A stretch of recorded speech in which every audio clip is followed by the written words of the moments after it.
What is up, everybody? On this glorious day, it is new, never you here. And today I want to talk about the 2021 Yu-Gi-Oh! Megatins. I'm not sure what whatever the extra name. Well, anyway, Kaiba versus Yugi. Yugi versus Seto.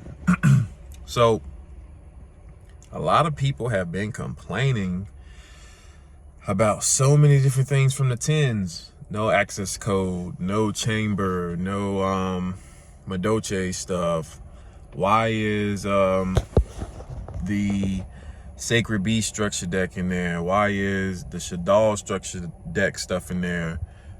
Why is there Drytron stuff? And Drytron just came out in December. Why is all these OTS cards that got super rare rarity bumps from commons, super rare in the Megatins? So I want to say a lot of this stuff really isn't Konami's fault as much as I would like to say it is. But let's think about it. When the Shadal structure deck dropped, shortly after it topped an event, I believe, and they were still $10. They were still readily available for the most part everywhere. I don't even think the situation with the world had taken effect yet. And back then you could just go to Walmart, Target, probably even a Best Buy, GameStop, and just pick up 3 decks, and there you go. The issue is, a lot of people are like, I really don't want to play Shadals. Cool. Don't. Let me crank this up. A lot of people don't want to play Shadals. Cool. Awesome. Whatever. Now you get to the point where Shadals are mixing with Invoked. What else have they been mixing with? Magistus, whatever. What's that new archetype that's fairy based? Despias, all these different things, and the structure deck got up to like $30-$35. And then that's when everybody wanted to complain, like, the structure decks aren't around, the people that got the structure decks, they're charging $30-$35. And I mean, come on. You had ample amount of time to grab 3 decks when they were $10. They even went on like sale in a lot of places where I'm from. They were like $5 a box or a deck. Same thing with the Sacred Beast. But it's like nobody wanted to pick it up. And when it's hard for you to find, that's when everybody wants to pick it up, and that's when everybody wants to complain. And when I say everybody, it's the majority of the community. And I mean, they're giving you alternative ways to get everything higher rarity, which is what majority of Yu-Gi-Oh players like anyway. So it's kind of one of those situations where you say there's not enough product, we rarity bump the product that you say there's not enough of. You complain because you say it's an empty slot. At this point, I'd hate to be Konami, because I know they're getting like a bunch of emails from people saying, hey, the Megatins are stupid. You should put droplets, you should have put chamber, you should have put access code, and if you're gonna print them again, just print them in a different rarity and blah blah blah. Because I mean, we got what, triple tactics talent, Zeus, all the Tri Brigades, and either ultra or secret, prismatic secret. You got all of the virtual world, I believe, and high rarity at this point.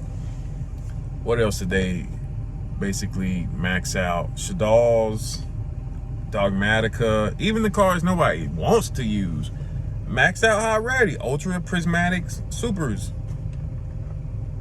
I mean, at this point, it's kind of like Yu-Gi-Oh players are just finding something to complain about, finding something to whine about, and finding something to just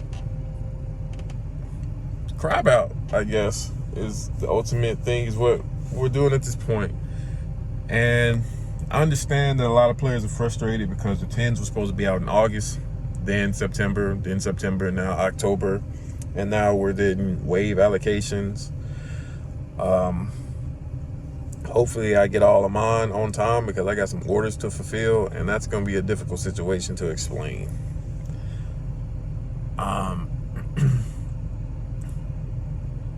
But I mean, we still got Eldorado, Synchro Storm, the Cyber style structure deck, Maximum. I said Eldorado already. What comes after that? Burst of Destiny and Brothers of Legend. And then next year, starting off, we have that set nobody wanted until they were doing the DT stuff, Hidden Arsenal, and then the one with the Exo Sisters and the other two archetypes coming out early next year.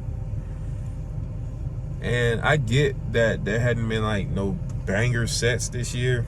Everything's kind of falling short. We got Prosperity and Diviner and the Despia stuff, and that's basically what everybody's been picking up in the insect hype. But I just don't understand how the community complains that they want things, and then when they get them, they complain that they got them, but they should have got something else. I mean, I want access code talker as much as everybody else because I sold all 3 of mine, and now I don't have any. I mean, there's alternate cards that I can use, but access code is pretty ridiculous. 9 mugs, almost $200 a copy. Whew, that's almost a case of 10s right there. You can just be like, hey man, I'll give you this access code for a case of 10s. That's insane to me. One card it was like $50 when it first dropped because nobody wanted it. Everybody's like, it's okay. They went to 70, then they went to 100, 110, 115, 120, 135. Now it's almost 200. Now, as far as the stuff that was a reprint OTS pack, the same rarity, that I don't understand. I really don't understand that. I guess because in some parts of the community, there were some shops that weren't open during the time of that OTS being, I don't know, but then you still have remote duels, so that part I can't understand. If Nerval was gonna get an ultra rare print in the 10s, he shouldn't have got a super rare in the OTS pack. That's just my opinion. But I don't know. I don't make these decisions. I just buy the cards and then I sell the cards to you guys. So my advice for anybody in the future, if you potentially think that you even want to use the card, and if it's cheap, just go ahead and get 3. Because there's only 2 things that can happen. One, it gets cheaper and you're like, well crap, I didn't really lose that much money. Or 2, it gets super expensive and you're like, I can either sell this or I can hold on to my copies. Either way, you're not out of that much money, and you really don't have anything to complain about. Life's good. LG. So until we get these 10s and we see the ratios, and everybody's freaking out about crossout designator, which I think it's a good card, but I don't think it's like a great card. I just think it's something new that we hadn't had, and we still gotta get the ban list, and the ban list is gonna determine what that card's really used for. But then you're gonna have people buying a bunch of one-ofs or of a whole bunch of stuff just trying to negate decks. So it's gonna be interesting. I guess I'm excited to see it. And we're almost 2 weeks away from the 10s release window anyway. So we'll see. Hopefully things end up great. But until then, I guess we'll never know. But it has been me, New Never You. And if you did know, now you do.